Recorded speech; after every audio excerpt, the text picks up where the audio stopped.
How to change your payment method on OSN Plus application. First of all, there are two ways that you can change your payment methods, one from the application and one from your Google Play Store.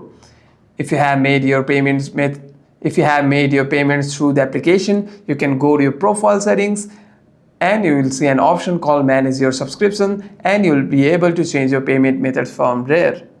However, if you have made your payments through Google Play Store, you can simply go to your Play Store.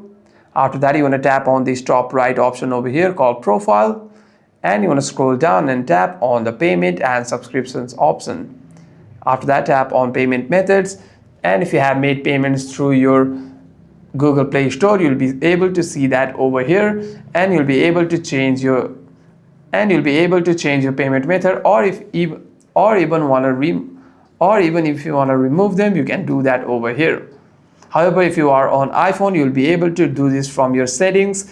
Go to your profile, go to your settings and tap on your Apple account profile, and there you'll see an option called subscriptions. From there you'll be able to